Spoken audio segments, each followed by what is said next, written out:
Hello and welcome back to the show. Well, today we're joined by two very special guests. We have the Honorable Jim Eichelberger, Mayor of Parksley, Virginia, and joining him on the right is Edward Armstrong with the Greater Parksley Association. Thank you, gentlemen, for joining us today. Thank you. Thank you. There's been a lot of chatter going on about this innovative project. So tell me, what is all the excitement about regarding the Parksley Revitalization Project?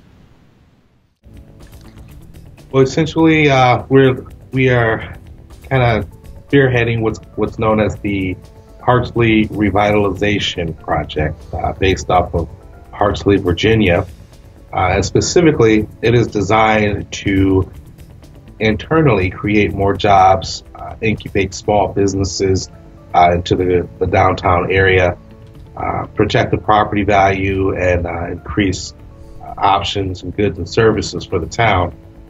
It's a program it's designed to be self-sufficient for the town of Parksley as a whole, and also serve as a model for other small towns and communities across the country alike. And what is the first step of your strategy for the Parksley revitalization? Essentially, in Parksley, we have what's known as the Greater Parksley Association, which is a combination of both small business owners and residences of the town that have come together for the purpose of uplifting and promoting the town of Parksley. And what we propose as part of this program is to expand the association into a CDC, or a Community Development Corporation. This maneuver would allow the association to be able to take on more responsibilities as well as receive more funding from both the government and other fundraising activities that would allow us to better be able to serve the community. Right. And you know, that's probably the most simplest we can put it. I assume you also have a few family events planned as well. Care to share them with our viewers? Yes, we have planned throughout the year to have several events that it's family orientated and to promote the town and the surrounding area. In May, we're going to have a taste fest that's going to incorporate some of the restaurants in the town and a couple outside the town, and we're going to have a little bit of a contest there. In June, we're going to have our Parksley Spring Fest, and this is a event that we have had every year for several years, and it's a big thing for the town and the local area. In July, we're planning on having a Latino festival. This is the second annual festival, and the first one was well organized and well attended.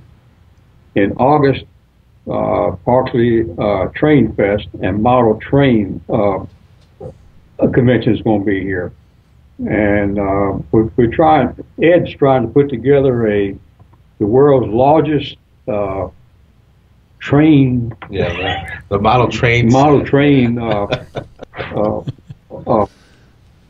picture, whatever. And in September, Parksley is having a pirate fest, which is going to be really interesting. We're going to be dressed up as pirates and everything, which is probably a good thing for us because what people don't know, we live between the Atlantic Ocean and the Chesapeake Bay. And from Parksley, you can go 1 mile to the east and you're in the Atlantic Ocean. You can go 2 miles to the west and you're in the Chesapeake Bay. In October, we're having a big top circus here. And in October again, we're planning on having a truck or treat. This is where we get all the citizens in the town bring their cars and trucks up to the town center, and we have trick or treat right out of the back of the cars instead of having the children walk up and down our streets. And of course, a lot of our streets are not lit, and it's not very safe for them to walk up and down. And in December, we're having our old-fashioned Christmas. This year, we may be going back to where we having some of the houses in the town will be on display. Our town is a small Victorian town, and we've had houses on display in the past. That's about what we got going on this year. Well, that sounds wonderful. So what is the what's the proposal to bring more business into Parksley? To bring more business into Parksley, this is something that's been our goal for years, to bring more business. We have a small, unique town here, and we have right now 48 businesses in town. We're from a gasoline station to a grocery store to a florist shop to beauty shops, and to one of the most unique businesses in town, which is called Jackson's. And in Jackson's, their motto is, if they don't have it, you don't need it. and that's one, it's the old-fashioned 5 and dime store, where you can go in and buy one piece of candy, or you can buy a thimble, or even just something that you would have in the old-fashioned 5 and dime. And that store has been there for umpteen years, over 100 years, I think. Not 100, over 50 years. Well, I say 100 for. And they still do sell the piece of the candy individually. They still do. So how do you propose the Greater Parksley Association move forward from here? Well, we have quite a few proposals. You know, as the mayor was speaking earlier, like you said, our town is very unique. It is a Victorian style. There's a lot of history there. And moving forward, not only do we want to expand upon the entertainment and the family events, but we also want to be able to give back to the residences and back to the small business owners. A town like Parksley is, you know, it's rooted deep in the American heritage, and it has a lot of history behind it. And, you know, the mentality here, you know, originally I'm from an urban city, and moving here has been life-changing, but it's been life-changing in a very positive way. And I firmly believe that life as it is here should be preserved, which means we also have to take care of the residences and the businesses that are intertwined into this town.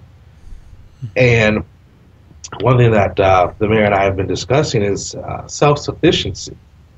And we believe that the town can basically set the stage, create a model for other small towns and other cities to follow, whereby that model will show that as a town or as a community, we do have the ability to take care of our own needs, such as health care, take care of our own needs as far as employing the residents of a town with local jobs and sustaining our own internal economy, all the way down to the barter system, which before I moved here I thought was dead.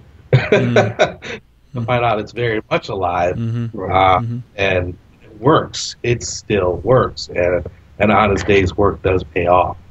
And so this proposal is to kind of put a spotlight on the fact that towns and communities and the people, you know, we are the magic. You know, we don't have to depend on a new policy or law to be written. We don't have to depend on our political leaders to provide all of the answers. We do have the means to think. We have the means to act. We have the means to work, and we have the means to come up with our own solutions. So the future of the Greater Parksley Association and the future of this proposal, hopefully, I think what I would like to see is a self-sufficient, independent, economically thriving community that is not dependent on any type of subsidies or handouts or anything else from our government. I think that we need to remember that we created this. We created the success of our community. We created the success of our country, and we shouldn't just hand that over and expect someone to come save us when we can do it ourselves. I think that's the message that exactly. The pride of community, and it's wonderful that you can encapsulate all that in this project. So it's wonderful having you both. Thank you very much for joining in the program today. Well, thank you. Thank you. We've been speaking with the Honorable Jim Eichelberger. He is the mayor of Parksley, Virginia, and with him, Edward Armstrong with the Greater Parksley Association. Now, if you want to check that out, you can check out their website at www.parksleyliving.com. So thank you everyone for watching, and we'll see you again real soon. Take care.